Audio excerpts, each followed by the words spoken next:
Hey girl, Marissa here. You are listening to the Codependent Dummy podcast.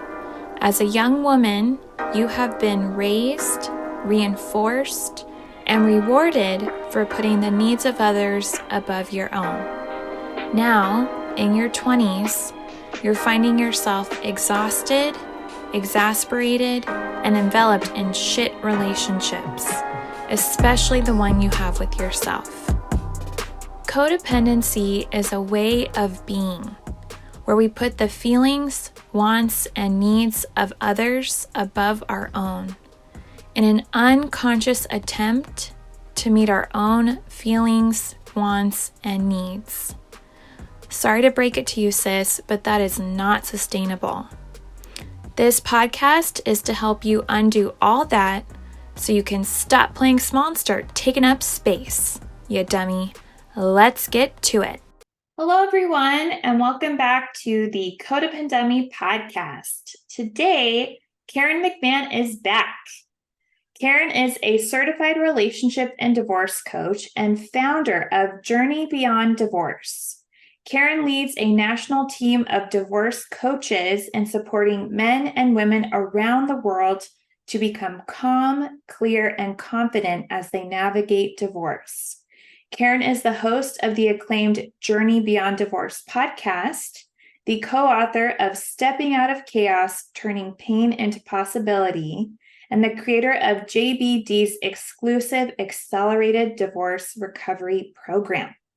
You can find Karen's first interview on this podcast, which focused on codependency and divorce, that aired in February of 2022. Karen, it's good to have you back. It's a year and a half. It doesn't feel like it was that long ago. I know. Yeah, it's crazy. Yeah. All right. Well, we'll still go into the typical two, but I'll revisit your definition of codependency and then have you expand or add or elaborate on that definition. So in the previous interview, your definition of codependency, first you identified as a recovering codependent, and you said it's those of us who put others' needs before ours, not in a healthy way, but in a way that is striving to receive love. This shows up in hundreds of different ways, but at its core, it's choosing to take care of someone else over us with an end result in mind. More love, more acknowledgement, and it leads to a loss of self. So anything to add, Karen? Yeah, actually, we work with our clients in this paradigm of emotional energy. And I think it actually adds a really clear layer to this conversation. So very quickly, if you're in a real bad place and you feel like you're being totally controlled, you have like victim energy and you feel hopeless, right? That's like the lowest emotional energy we have when we just can't find our way out. We feel really stuck. We feel helpless, hopeless. So that's the lowest. That's like a flatlined energy. When you go from that, and I work in the world of high conflict divorce. So when you go from that to going from hopeless to angry, that's actually a kick up in energy. That's conflict energy. That's let's say level 1 is victim, level 2 is conflict, level 3 is beginning to rationalize what's going on. It's kind of like, what part of this is mine and what part is theirs that I can forgive. So that's level 3. And then I'm just going to go up to level 4. There's 7 levels, but level 4 is a level of compassion and service. And so I think it's really interesting to talk about codependence within those 4 levels. So victim, conflict, let's call it victim, conflict, personal responsibility, and compassion as our 4 emotional areas. And so, Marissa, do you have children? Or nieces, nephews? A nephew. Yeah, so if you want to do something for someone you love, and certainly for young people, right, that comes from usually a place of concern, compassion, service. I had an elderly mom who was in dementia. If I was doing something for her, even if I had to give up something I was doing that I had scheduled for myself, I'm doing that out of concern, compassion, service. I Right. have 2 adult children. There are often times where my schedule might get upended. Somebody's car broke down, somebody needs something. And my desire, not because I want them to love me, not because I'm afraid they're going to be angry at me, simply because I care about you, I love you, I want to serve you. So that's caretaking at its healthiest, right? Right. Codependence doesn't operate. So we could have the exact same activity or behavior. So I could drop everything I'm doing to go help somebody whose car broke down. If it's my young adult child, I'm doing it perhaps not always, but let's say I'm doing it out of concern, compassion, service. But if I'm dating somebody and I don't want him to think badly of me. I feel bad saying, look, I have a booked schedule. I don't know, I can't help you. I could Right. actually turn everything upside down, not from that beautiful energy of concern, compassion, service, but from an energy of victim or conflict. I'm afraid of losing something. I'm afraid of being judged a certain way. And Right. in that case, and I want, these words are really important, I am abandoning myself. I am abandoning my schedule, my needs, my desires, not out of love and compassion, but out of a fear of losing something or a desire to gain. Oh, he'll think so highly of me if I throw my schedule upside down, like whatever that looks like. And a parent can absolutely parent adult children from that same lower level. So Right. it's not the relationship, it's where me, the individual who is doing the act, it's the emotional energy that I'm coming from. And I'm hoping that actually clarifies even more for your listeners the difference. Same behavior, different emotional energy could be either healthy or not healthy. I love that.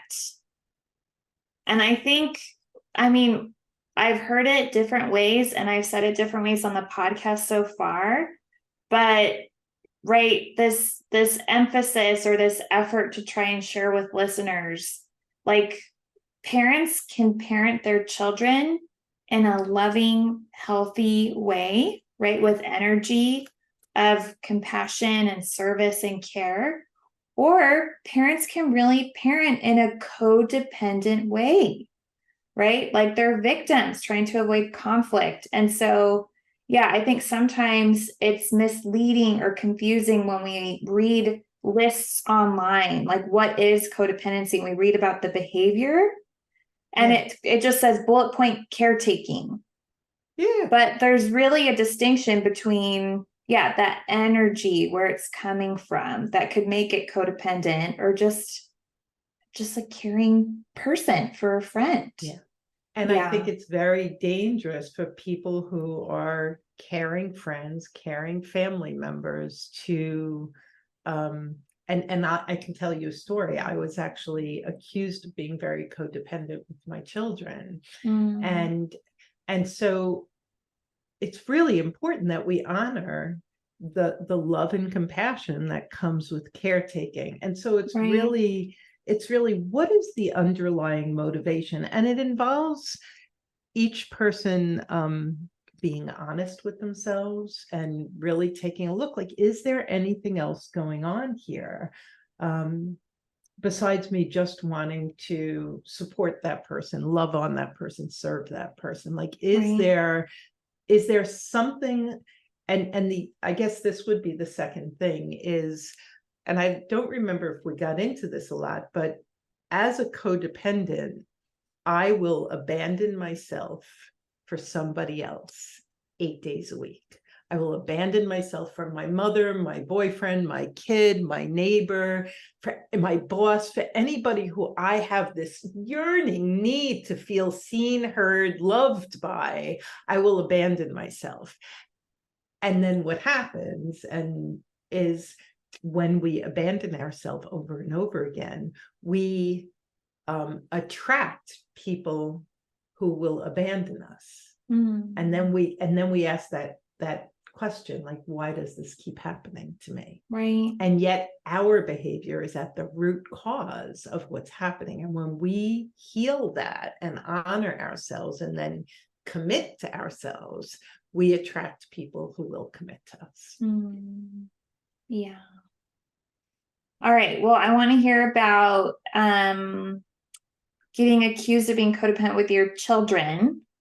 Last time you came on, you shared about your codependency in your marriage, and it wasn't until it dissolved that you said, like, that was when I really recognized my behavior, where I would put my husband's needs before mine. I considered his thoughts, reaction, and emotions before I gave myself the opportunity to feel mine. So can you share about this time with your kids, or another codependent experience from life?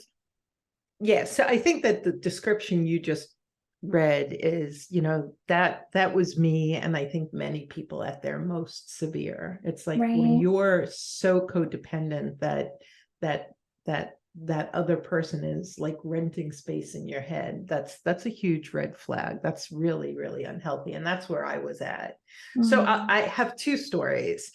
One is since we last met, or maybe not, maybe right before we met. Yeah, my mom passed away 2 years ago, October. And so what unfolded from there was just a lot of turmoil. And during that period of time, both of my adult children were in a real jam at the same time that I was grieving my mom and dealing with all this other stuff.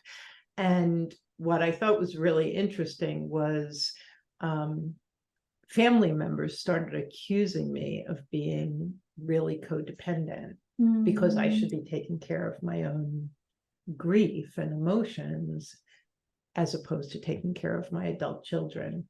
And I actually reached out and hired a therapist because I was all upside down over mom's sudden death. And I thought, well, maybe there's something here. And so it was really valuable to just revisit it, go back to codependent no more, read read up to chapter 4, check the lists. And I was very pleased at the end of it to see, no, it was being judged that way.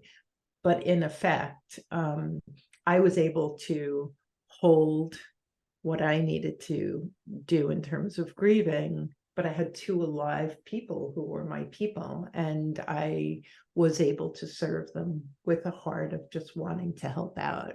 And so it's an interesting thing. And I share this because I do this, I have these conversations, I do this kind of coaching all the time. And so it's a little tricky, and it's always really valuable to even get that outside a therapist, a coach, somebody else who's helping you to take a look and see, is there something here? Right. And then a very recent awareness that I had was, there's a little codependent tendency still there. And it was because I was overly worried. This is going to sound so silly.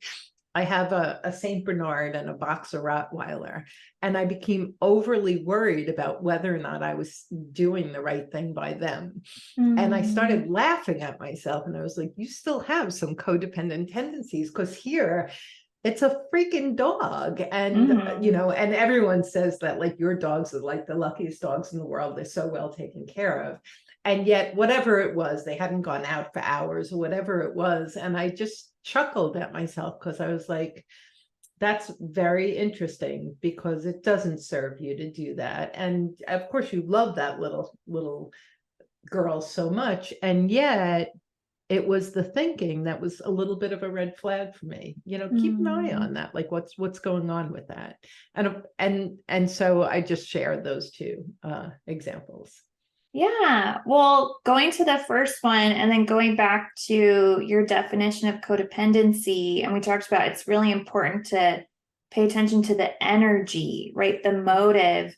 And I am guilty, Karen, of observing other people's behaviors or hearing about like my patients' parents or their partners. I'm like, they're codependent.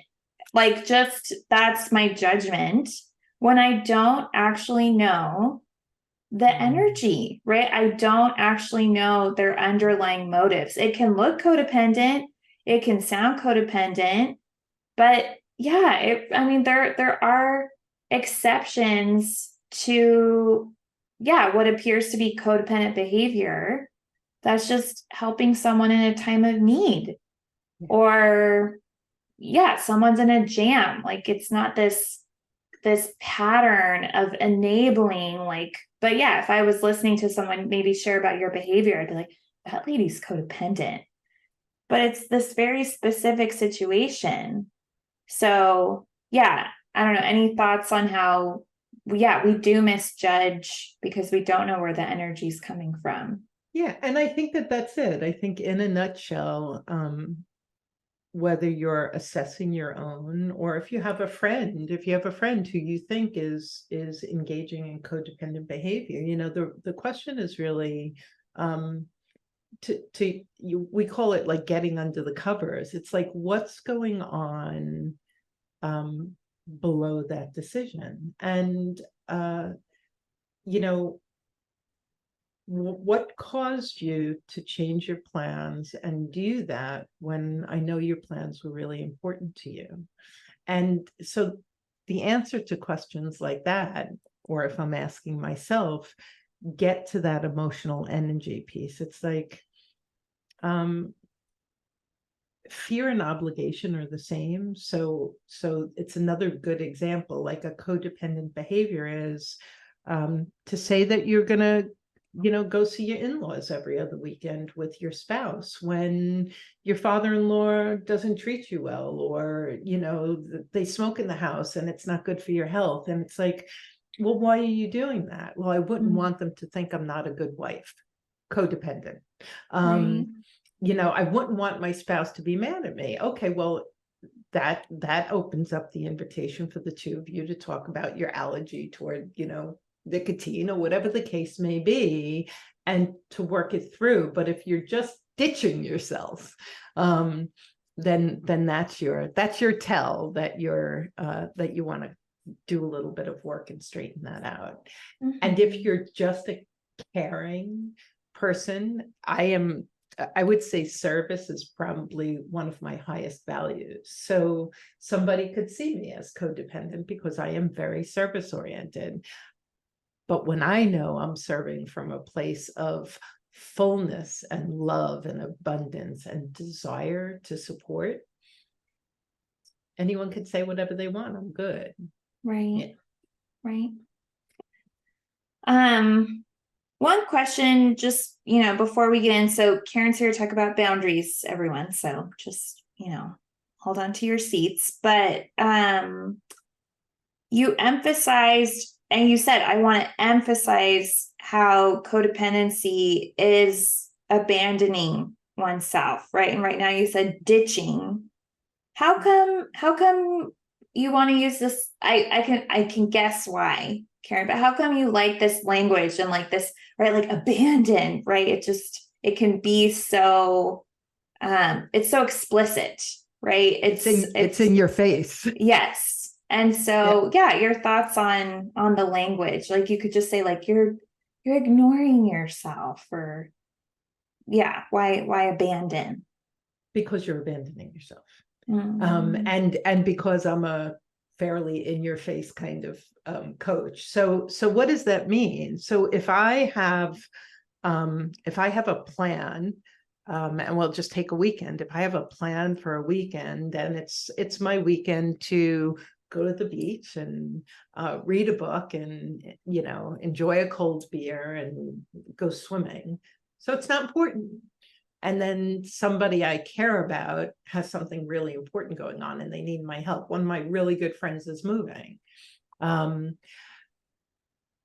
And I'm helping them move, not because, oh my God, I love you.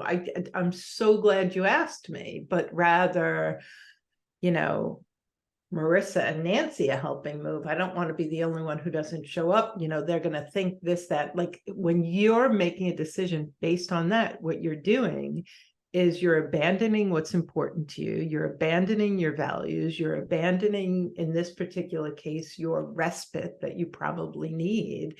You're abandoning all of that and you're committing to somebody else and somebody else's needs. When I was doing a lot of my own emotional healing work, this concept came to me because it was a core wound of mine, feeling abandoned as a child and finding myself in romantic relationships where nobody committed to me, or only on a surface level. And so when I read about this idea that if you abandon yourself, you manifest people who will abandon you, it resonated with every ounce of my being. And then when I learned more about codependence, people pleasers do it too, right? Where we've got that little enmeshment there. But in codependency, that is exactly what we're doing. At every decision I make, it really can boil down to this. Any decision that I make is either going to be a decision to commit to what I have on my agenda or to choose not to. If I choose not to, out of love and concern, then I'm not abandoning myself. I'm committing to a higher value of mine. But if I choose not to take care of myself because of what someone else is going to think, say, or believe about me or do, then I am letting go of my values and abandoning to commit to the hope that I won't be in the doghouse or spoken badly about or not liked as much or whatever that fear might be. Does that make sense? Yes. Yeah. I think it's important to understand the language we have sometimes, and how sometimes we do need to phrase it a certain way. So people wake up or just get this reality check of what they're actually doing when it seems so little, right? I had plans this Saturday, but it's the beach. I was going to read. That's not important, but big picture, it is. You're abandoning yourself. Does that resonate with you, that concept of abandoning versus committing? Yeah, it did with me, very much so. Yeah. Yeah. All right. Karen, let's talk about what we're here to talk about. Boundaries. Love boundaries. What are boundaries? Yeah, that's what I used to say. I used to say, what is a boundary? I've done a lot of research around this, and there's like a trilogy of freedom, responsibility, and love that comes with boundaries. And so, when you're raised in a household, a family of origin where there are no boundaries, it's like being raised in a family where you only speak English, like there's no sense of another foreign language. And the same thing, or a family where nobody plays music. You can't just pick up an instrument and start playing it. And so boundaries are a paradigm and a skill that if you don't know, you're not going to understand their value. You're not going to be able to defend why they're important. You're not going to be able to implement them or do it correctly or uphold them correctly, because you have no background or experience in this. And so just like when you walk down a suburban street, people have a fence around their yard. But they also have a gate, and that gate swings open and closed. It's not a steel wall. It's not, it's not a fort. It's something that is flexible. Right. And so when we think about boundaries, personal boundaries, it's the same thing. It's like, what is the space that I need to feel safe, to have adequate emotional, spiritual, verbal, physical space, whatever it might be. And so there's a couple of elements. What does that mean? There's an internal boundary that I'd like to start with, because I think people usually go right to the boundaries that keep us safe. And yet there's a whole set of boundaries that are more foundational. And then not only how do I set a boundary, but I think where most people go wrong is, how do I uphold it? Right. And especially, again, I work with toxic marriages going toward divorce. How do I uphold a boundary with somebody who, isn't listening, isn't respecting or honoring? And so again, it comes down to what boundaries create it, freedom, responsibility, and love, right? And so freedom is, if I am really clear on my boundaries, then the world is my oyster, because I know how to set them, I know how to uphold them, and I am free within every relationship, regardless of if someone's toxic or not toxic, because I've got the skill. I'm good. Like, I've got boundaries. And responsibility is a piece of it, because part of boundaries, and that foundational part that we'll get to in a second, is about me taking responsibility for my words, my thoughts, my actions, my feelings, and not blaming somebody else for them. So that involves both freedom and responsibility. And when you have those two, the ability to have really beautiful, loving relationships within that paradigm is just, it just expands. It's expansive.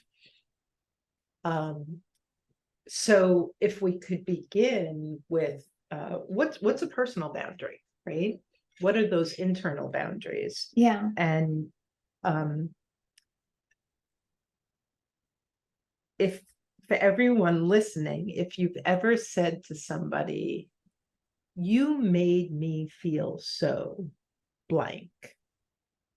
Well, I only did that because you did blank. Those two statements are basically suggesting another human being has control over your feelings, and another human being's actions actually control your actions, and you're not responsible. I am not responsible for my feelings. I am not responsible for my actions. Yeah. Those are broken boundaries, and it's the simplest place to start. And I often get immediate pushback, but somebody can make you feel hurt. And we can look at that. And if I could tell a little story that I tell, so let's say we have three people at a job. Let's say we have Sally, Jane, and Mary. Okay. And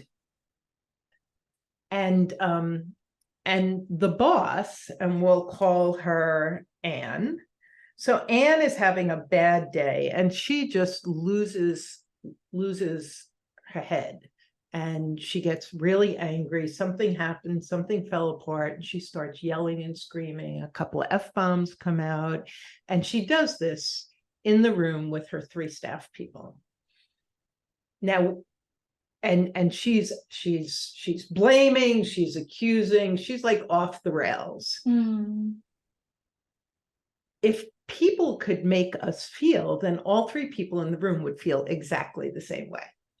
Yeah. Right? So if Anne has the ability with all her fury to make people feel, then they're going to feel the same way. But what happens is Sally, who was raised in a really healthy household, says, it sounds like you're having a really hard day, and I know that's a big problem that happened, and I'll do what I can to address it. And in the back of Sally's mind, she's thinking, you think I'll sit down Anne tomorrow and just let her know that that's not the best approach. And it's certainly not going to work with me in the long run. Sally's not offended. She's not anything other than, oh, I think I'll stay clear of Anne. Right. Jan was raised in a household with an alcoholic parent who raged, and Jan goes into her cubicle and she is scared. She's wondering if she's going to lose her job. She's in her amygdala. She can't even think straight. And she is just like, how do I stay away from this person? And how do I hold on to my job? And she's going down that rabbit hole. Mary, on the other hand, is pissed off. How dare you? You think you're going to, and she goes in and she throws fuel on the fire and starts telling Anne what's wrong with Anne and how, and so so one is scared, one is angry, and one is taking it in stride and realizing it's a tough day. And yeah, you can't be dropping F-bombs with me. I'm going to talk to her tomorrow. Three completely different reactions to the exact same experience. People don't make us feel. Our life experience, our family of origin, our wounds, our shortcomings, our judgments, our insecurities make us feel. So a person does something and it triggers something that existed in us prior to our relationship with that person. Right. And I think that's the important part, because when you can get that, so if you're out dating Jim or Jill and something happens and you're like, you always make me feel so bad about myself. That's not true. Somebody else, you felt bad about yourself with somebody else before, and maybe many somebody else's. And the beauty of this is, if I'm going to own my feelings, I can also begin to connect the dots, whether it's in friendship or romantic relationship or business. When has this happened before? When have I felt this way before? The human beings change. I am the common denominator. Right. And so when we come back to the boundary, it's as simple as owning what you feel, owning what you think. And the bottom line, I was just talking to someone this morning and they're like, what did they say? He has no right to be angry. And I said, he has 100% right to be angry. What he does with that anger, whole different story. So feelings are never right or wrong. If these are my feelings, they're my feelings. We can ask, why do I feel this way? Is this serving me? Do I want to change it? But at the end of the day, these are my feelings. And if I decide to scream and yell and drop F-bombs, I can't blame anyone else for that. That's my behavior. Those were my choices. That's your internal foundation. And when you respect those boundaries, it's a game changer for all of your relationships. It builds a level of integrity, respect, and trust into all of your relationships because you're coming from that place. Right. And then how do we take this into setting and upholding boundaries, which are separate in and of themselves? Yeah. And so a setting of a boundary could be something as simple as you're an adult living at home with your parent temporarily. I've certainly been in that situation with my kids a few times. And in fact, my son had done exactly this to me. I knocked on his door and then I cracked it open to ask him a question. And he said, I didn't respond, and it's my room and this is my private space and I'm a grown-ass man, Mom. Do not be opening my door until I respond. And it was a great boundary. And I was like, oh my God, I'm so sorry. You are so right. That will not be happening again. It could be, if you're living with someone or married, my days are very hectic. And when I get home, I need like 15 minutes. I need a 30-minute run. I need what I need before I'm ready to engage or help with dinner or whatever the case may be. And so I'm asking, and then boundary, can we Can we not have these kinds of conversations until after my run or my nap? Can we? And so the setting of the boundary is actually making a request. I'm making a request. And in healthy relationships, this is why. Like, let me give you a little context. And so that's the setting of the boundary. We all do it. We all make requests. That's the easy part. Not for everybody. If you've been in toxic relationships, you may feel you don't have a right to make the request. And so another one would be, if we go back to the workplace, to go to Anne and say, I understand that like all hell broke loose yesterday, and I totally, can empathize. I'm going to ask you not to call me out in public and drop F-bombs, because that feels very unsafe for me, and it's not going to foster the kind of workplace that I can stay in. So can we talk about that? So you're making a request. That's the easier part. So setting a boundary is basically looking at, what do I need and how do I make that request, and give a little context most times. Okay. And there's a whole conversation that could happen around that. So it could be that someone says, well, I know you say you want an hour to go for your run, but by that time it's too late. Like, can we? So then you start negotiating and compromising. Can we compromise? Yeah, well, I'm only running 3 nights a week. What could we do? And you go back and forth. So in a healthy relationship, you set a boundary. Someone comes back and says, well, can we work with that? Can we come up with a version of that? So that's all healthy and great. Somebody else can say, yeah, sure, no problem. And then you come home the next day and there they are, chewing your ear off. And so they said yes, but their actions and words are not aligned. And that requires the upholding of a boundary. Right. And this is where things go very sideways very quickly. Because most people who don't have boundary experience believe the way that I uphold the boundary is to say it again and again and again, to say it louder, to say it in different ways, to get angry about it, to maybe slam a door. This is not upholding a boundary. And this is the secret. The secret to upholding a boundary is so empowering, because it involves you changing your behavior to honor your boundary, as opposed to bashing at the other person until they change their behavior. Right. Again, in most healthy relationships, that person's going to change their behavior, and now you have an honored boundary, and it's great. But when somebody doesn't, when somebody keeps dropping F-bombs, or keeps showing up at your door when they weren't supposed to, or keeps doing something that you've asked them not, keeps opening your door as an adult when you've asked them to respect your privacy, that's when you put a lock on the door. You go for your run before you come home.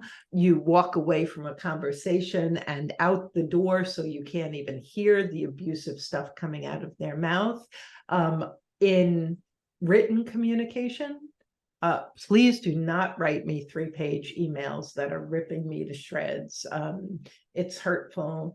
Well, then don't read them. Right. Don't read them. Please don't text me. I keep telling you not to text me during the day. Parents of high school kids do this all the time. It's like, don't use your cell phone. And then they text their kids during the school day. Please don't text me. And then you respond to them. So if you don't want to be texted and the person's texting you and it's your 9 to 5, put that person on do not disturb. Turn your phone off or make it silent. Like, there's all types of approaches to creating a boundary without being mean or nasty or hurtful, and without ever feeling like you're the victim of somebody else's behavior. And I work in high conflict divorce. And so there are times where, well, what do I do? My ex never brings the kids back on time. Like, how do I do that? How do I set a boundary with that? And so it becomes a little bit more creative, or never picks up the kids on time. And then I don't get to go to my yoga class. I don't get to have lunch with my friend. Well, if you know that somebody always does something, you build in a plan B. And you can always protect your boundaries. Sometimes you have to be more creative than others. Right. But the vast majority of time, if you're feeling the victim of somebody else's behavior, this is really great work for you to do. And the other thing that I'll hear is, well, it's not fair. I shouldn't have to do all the work.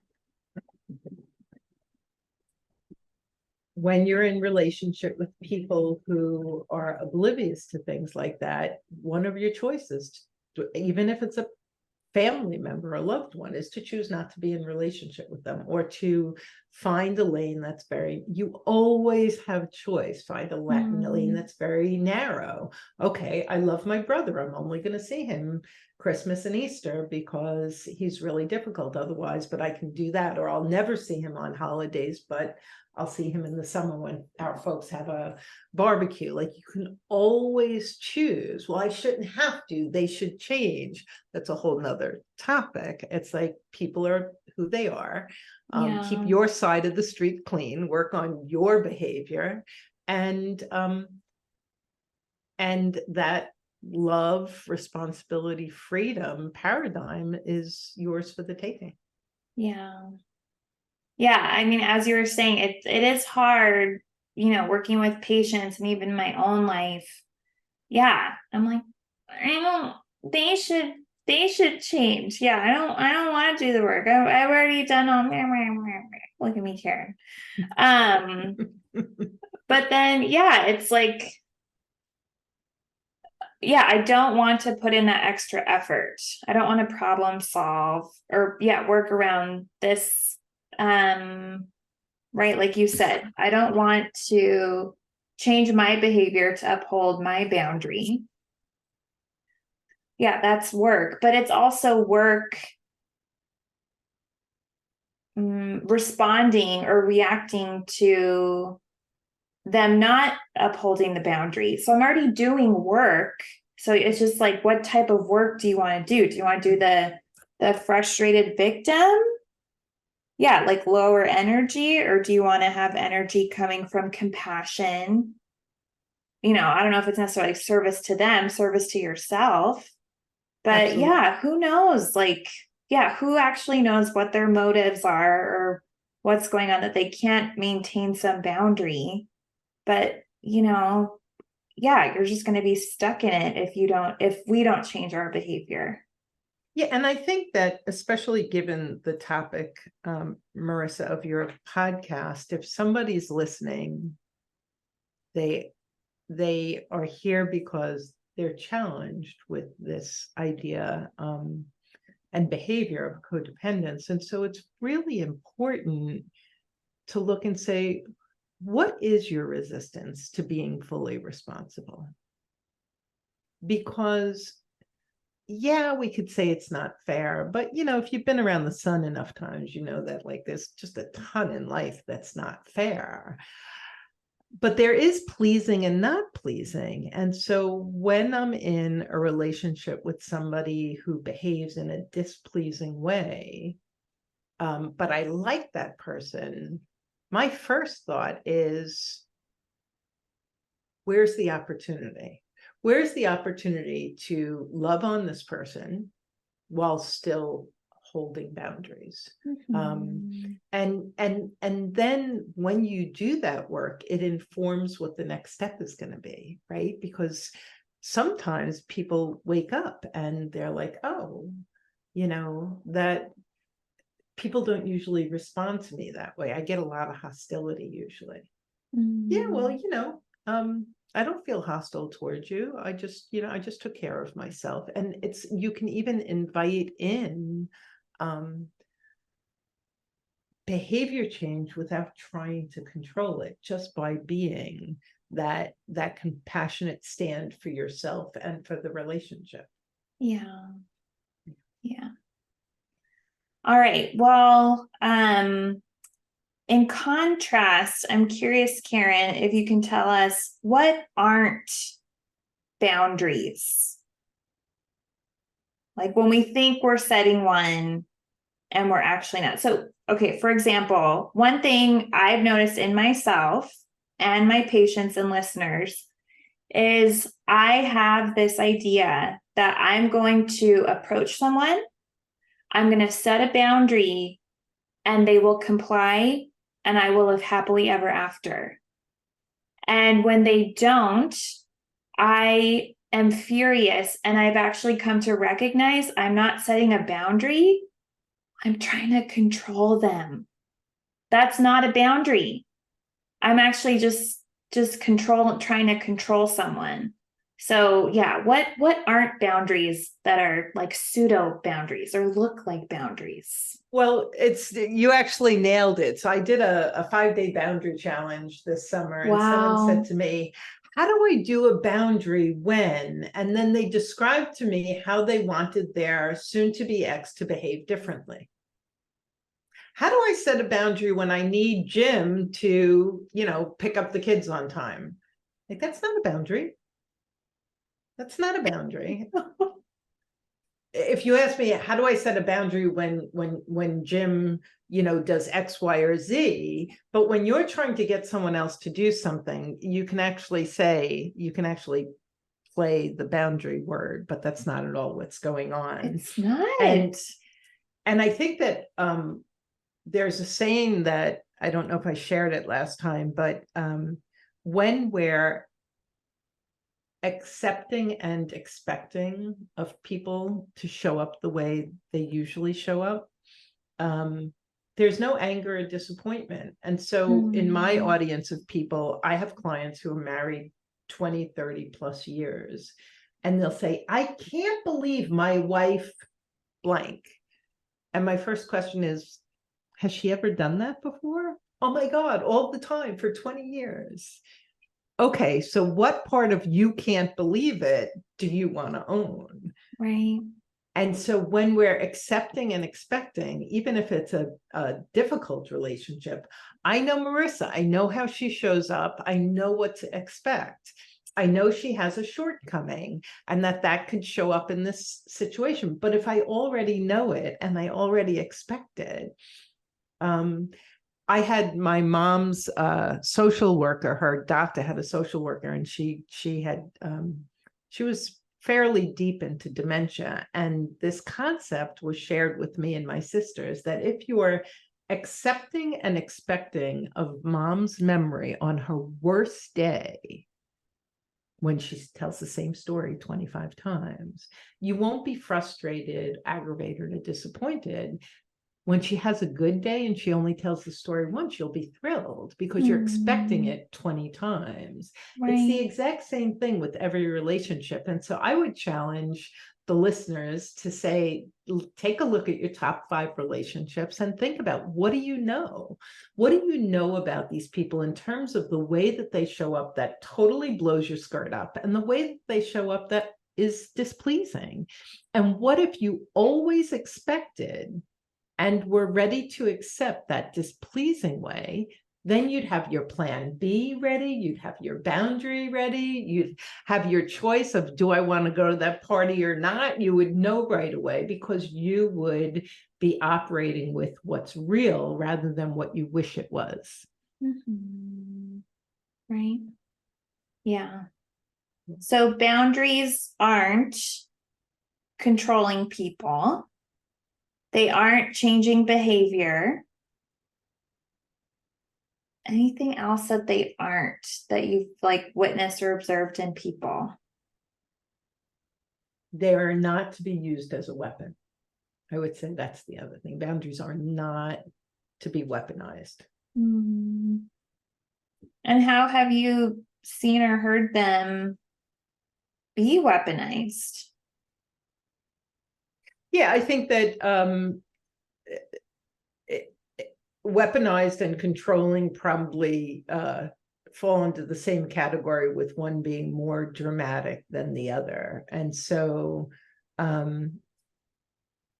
ultimatums we come could to talk mind. talk about sex in marriages. Right. It's like there's one thing to say, Wednesday nights are off because I have a 12-hour day, and I'm not going to have the energy or interest. It's another thing to say, I know we talked about having sex tonight, but you're an ass. And so, I'm not doing that. And using a boundary to be punitive or to penalize. It's very dangerous to do that. Yeah. And then I said like ultimatums too. I think people can say like this is a boundary I'm setting, and if again it's controlling, if you don't, but there's a threat. Yeah, there's really like, I'm gonna leave you, or I'm gonna hint at leaving you if you don't comply. So that's not really a boundary. That's I'm gonna ditch you. I'm gonna go out without you. I'm gonna whatever the threat is, that's the weaponizing of a boundary. And you build, it's based on a lack of integrity, a lack of respect, and you build mistrust instead of trust. And so, I think you and I would both agree that relationships are probably the hardest thing in this life. It's like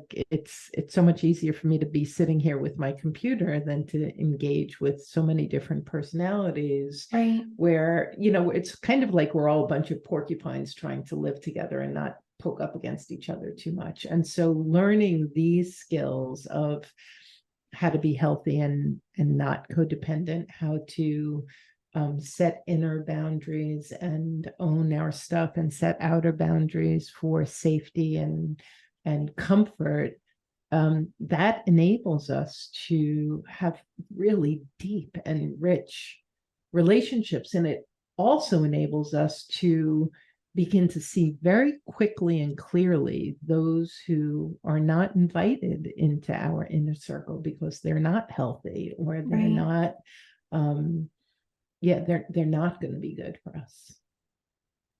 Okay, I want to hear more about, I think you're already going through like initial steps we can take to set boundaries. Before I ask that, we'll conclude with that. But Karen, like, any hypothesis on how our perception of boundaries has, or sometimes does, get warped, where I think I'm doing the good thing, I'm setting the boundary, but it's just it's an unconscious attempt to control. Like, your thoughts on like how we take something so, honorable, and then we just totally just warp it into a control tactic. Like, how do we get that wrong? I would say that we could come back to the emotional energy. The emotional energy for me is a game changer. When I can just take a beat and be honest with myself. Am I coming from victim? Am I pissed off? Am I coming from conflict? Am I kind of cresting that gateway of taking responsibility? Or am I in compassion, peace, joy? Am I coming from some of these beautiful shades of love? And if I'm coming from victim or conflict energy, then anything that I do from that place is going to generate that. Right. And so it actually becomes really clear. And, we all know, even when we don't want to know, we know when we're manipulating, when we're controlling, when we're out of integrity with whatever our values are. And tapping into that, where am I energetically? Where are my emotions at? Right. And that is going to always be your tell. And if you think about it, just on this emotional energy thing, have you ever walked into a room with a ton of people and you see that person across the room and they already have a group of people around them, and they're just lovely, and they're vivacious, and they're dynamic, and they're just they're so heart-centered, and people just automatically magnify to them because they have that emotional energy about them. And then in the other corner, standing all by herself, is Debbie Downer, who always has something to complain about, always has somebody that she wants to judge. And as she navigates toward a group, the group almost breaks apart because the energy that she is bringing is like it's like a moving black hole. And not to put an individual down, but no, I know that when I'm in that utter victim conflict energy, it's like I drag. I feel like I have an anchor around my neck. And so it's actually a neat thing to leave your audience with. It's like a great tell to use to be able to say, where am I in my emotional, energetic spectrum? right. And if we go like love and absolute passion is all the way up top, victim and conflict is on the bottom. When you operate out of that, you create whatever you're operating out of. Mm-hmm.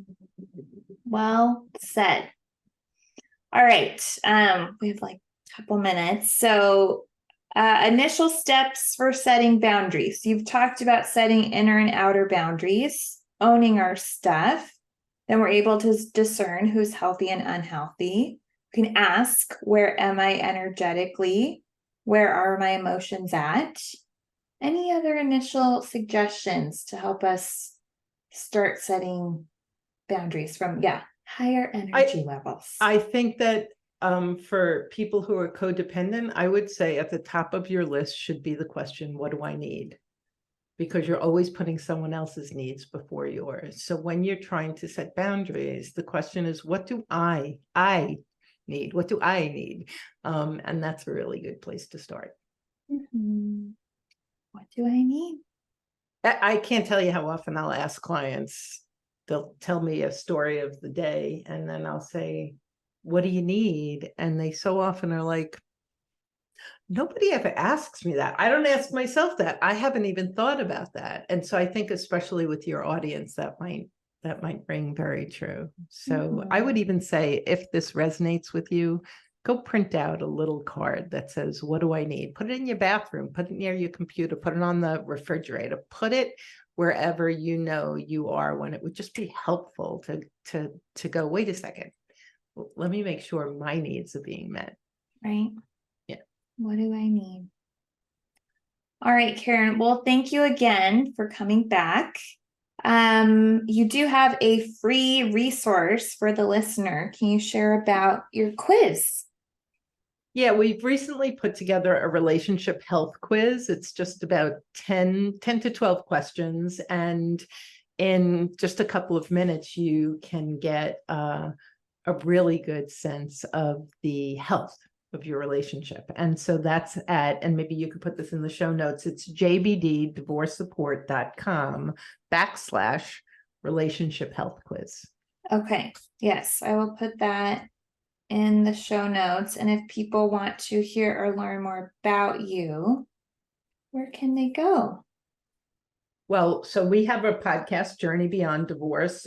We specialize in high conflict, but we talk about all aspects of divorce. And also jbddivorcesupport.com is our website.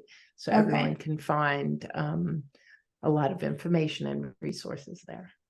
Great. Okay, I'll put links to your podcast, to the website, to the quiz in the show notes. And thank you for being here. Thank you, dear listener, for listening. What do you need? That is the takeaway. And we will see you next week. Thank you so much. Thank you. Hey girl, it's Marissa again.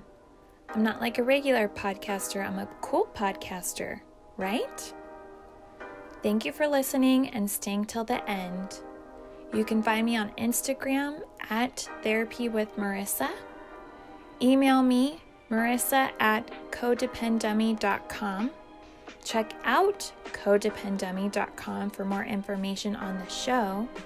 And baby girl, a subscribe, rating, and review would be much appreciated. Till until next time, I want you to remember, if you are feeling unseen, I see you. If you are feeling unheard, I hear you. And if you think that you don't matter, know that you matter to me. I want you to go out there so you can stop playing small and start taking up space, you dummy. And now, the disclaimer. Girl, this is not therapy and I am not your therapist. This podcast is designed to provide accurate and authoritative information in regards to the subject matter covered. It is given with the understanding that neither the host, publisher, or guests are rendering any legal, clinical, or other professional service. If you want or need a professional, please find one.